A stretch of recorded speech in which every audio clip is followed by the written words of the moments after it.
As a little girl, I was carefree and happy. I was a tomboy through and through, riding my horse, fishing, making mud pies, and anything else I could do to get dirty. People often said I should have been born a boy, and those were the days, and oh, how I missed them. That was me and my brother's friend, and I have no idea who that guy is. Now that I am a wife and a mother to 3 very active and energetic boys, I think God really knew what he was doing by making me a tomboy. We snowmobile, we fish, we bowl, we ride motorcycles, and still do just about anything to get dirty. The big difference is now that I'm the one doing the laundry. When my husband and I found out we were expecting, we were overjoyed. I said to Craig, "What are we going to do?" And he looked at me and he says, "We're going to have a baby, silly." After a long, difficult pregnancy and a lot of bed rest, we welcomed Joshua David Horn into this world via C-section, weighing 4 pounds, 8 ounces.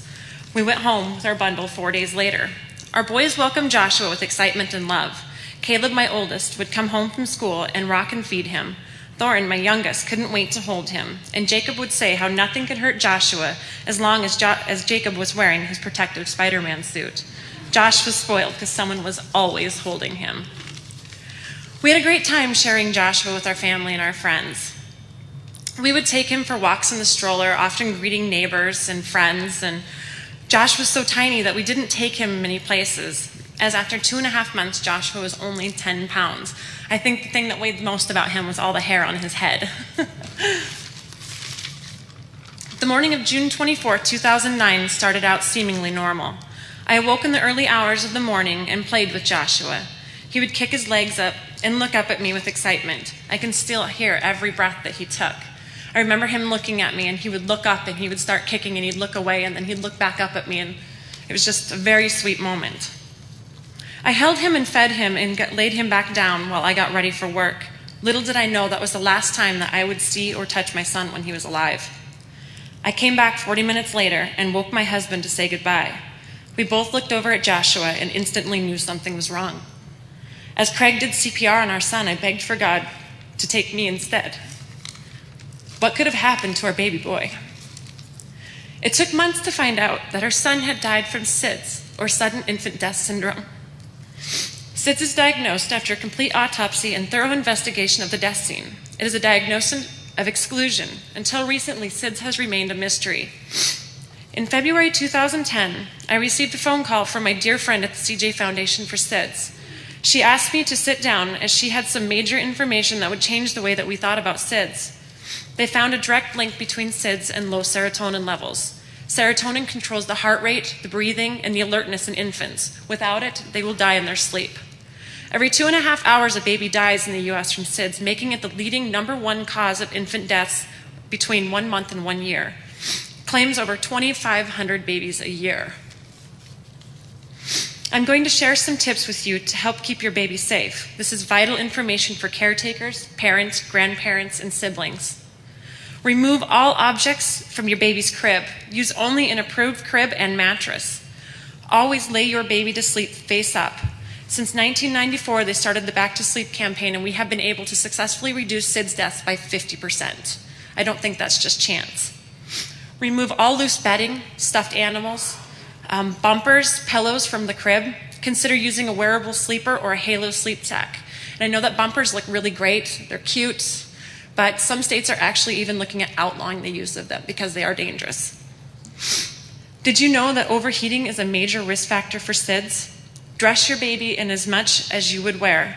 Room temperature should be comfortable to a lightly clothed adult, 61 to 67 degrees Fahrenheit. If your baby is sweating, has damp hair, or heat rash, he or she may be too hot. Room fans have also been shown to reduce the risk of SIDS.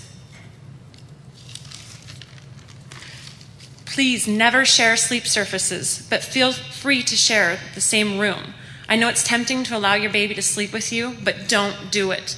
Adult couches, beds, chairs, pillows, sheepskin, foam pads, and water beds are not safe sleep spaces for infants. It increases the risk of SIDS, suffocation, accidental death to infants. Babies who sleep with adults have a 40 times greater chance of dying from SIDS. Our son was in bed with us when he died. Don't smoke while pregnant. Never allow smoking around your infant. Smoking is a major risk factor for SIDS. You may wonder how I can talk about such a sensitive subject. I couldn't imagine not saying anything. People often look at me like I have 5 heads, and then I tell them, people look at me like I have 5 heads, and then they usually turn around and look the other way. There are 2 main reasons why I'm passionate about this. I want to do anything I can to prevent this from happening to anybody else. I also want to break the taboo. When somebody says my child's name, they're not reminding me that he died. I already knew that. They're reminding me that he lived and that they remember. It is an amazing gift. Scrapbooks are amazing gifts, as are photos and keepsakes for any of you who might know somebody who's lost a baby for any reason. Here's what you can do to help. Share safe sleep tips with others. There are handouts on the back table. Visit the CJ Foundation for SIDS website at www.cjsids.org. Risk reduction and support. For more information about risk reduction and support, you can come participate in the Strides for Babies Bemidji Memorial Walk and 5K Run July 9th at the Hampton Inn. You can also talk with me after the event to learn more about what we've been doing.